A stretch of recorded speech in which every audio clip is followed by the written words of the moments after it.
আসসালামু আলাইকুম, ব্রাইট কোডের পক্ষ থেকে আপনাদেরকে আবারও স্বাগতম। তো আজকে আমরা ওয়েবসাইটের একটা ইম্পর্টেন্ট বিষয় নিয়ে আলোচনা করব, যেটা হলো লিঙ্ক।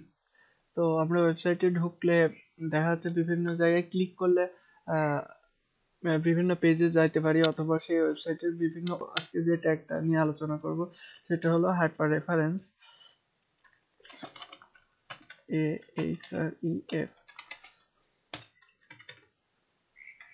তো এটার ওপেনিং এন্ড ক্লোজিং ট্যাগ আছে, তার মানে ডবল ট্যাগ। তো এটার ভিতরে দিলাম this is Facebook link. Actually linking করা হয় এই ট্যাগটা দিয়ে।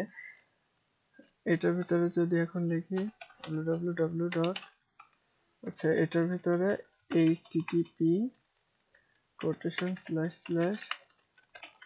facebook.com, এটা দিয়ে যদি এখন রিফ্রেশ দেই, তাহলে আমরা দেখতে পাবো যে দিস ইজ ফেসবুক লিংক। এই যে এখানে যখন মাউস নিচ্ছি তখন এই যে নিচে, এই নিচে দেখেন আপনার মনিটরের মানে ভিডিওর একদম লেফট সাইডের বটমে facebook.com। তো এখানে যদি ক্লিক করি তাহলে এই যে লোডিং নিল, এই যে ফেসবুকে ঢুকে গেল। আমার ইন্টারনেট কানেকশন নাই যে কারণে ঢুকতে পারছেন। আপনার যদি নেট কানেকশন থাকে তাহলে এই যে এই facebook.com ফেসবুকে সরাসরি ঢুকে যাবে। তো এটা দেখলেন, তো দেখা যাচ্ছে আমি যে কোনো একটা প্যারাগ্রাফ অথবা হেডিং ট্যাগ এর সামনেও আমরা এই লিংক আপ করে দিতে পারি, দিস ইজ লিংক।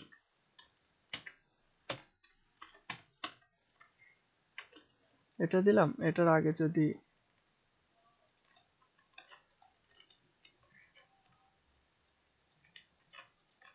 আমরা এটা দিয়ে দিই, তাহলে কিন্তু আমরা ক্লিক করলে ওই ফেসবুকে চলে যাবো। এই যে দিস ইজ লিংক, দেখেন এই যে আসছে।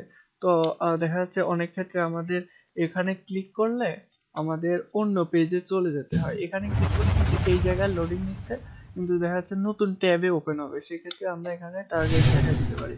তো জায়গায় লিখবো TARGET, টার্গেট আন্ডারস্কোর ব্ল্যাঙ্ক যদি লিখি, লিখে যদি রিফ্রেশ দেই, এখানে যদি ক্লিক করে এই যে নতুন ট্যাবে দেখেন এই যে লোডিং নিচ্ছে, তো এখানে চলে যাবে। তো আপনি এখানে যে কোনো লিংক আপনি করতে পারেন।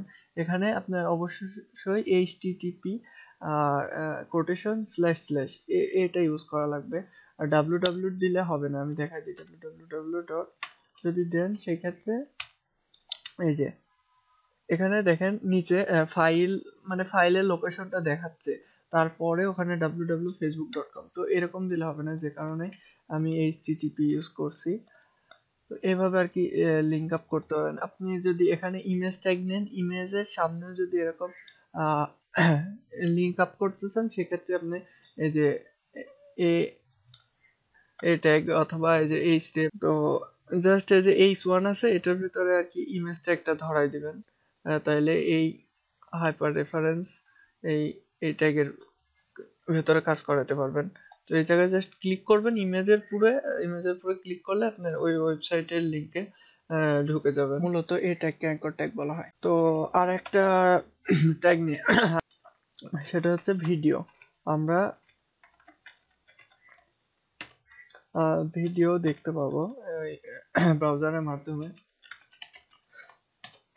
তো ভিডিও ইমেজ ট্যাগে যেমন সোর্স দেখাইছি, ভিডিওর ক্ষেত্রে আমার সোর্স দেখাই দিতে হবে। এই জায়গায় আমি একটা ভিডিও এনে রাখছি, এই যে ডেমো ভিডিও MP4। তো এটা সেভ করলাম জাস্ট ইমেজের মতোই। এখন দিয়ে যদি আমি রিফ্রেশ দিই, এই যে ভিডিওটা চলে আসছে। এখন এখানে রাইট ক্লিক করে এই যে প্লে করলাম, এই যে প্লে হয়ে গেল। তো এখানে রাইট ক্লিক করলে যে কন্ট্রোল শো, কন্ট্রোলে ক্লিক করলে আপনি যে কন্ট্রোল করতে পারবেন। তো আপনি যদি কন্ট্রোলটা যে প্লে হওয়ার ভিডিওটা অনেক বড়, সে কারণে আমরা হাইট ওয়েটটা আগে ডিফাইন করি।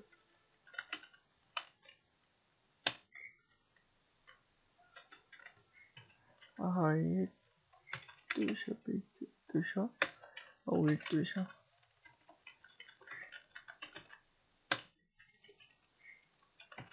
রিফ্রেশ দিয়ে দেখি আগে ছোট হয় কিনা। এই যে ছোট হয়েছে।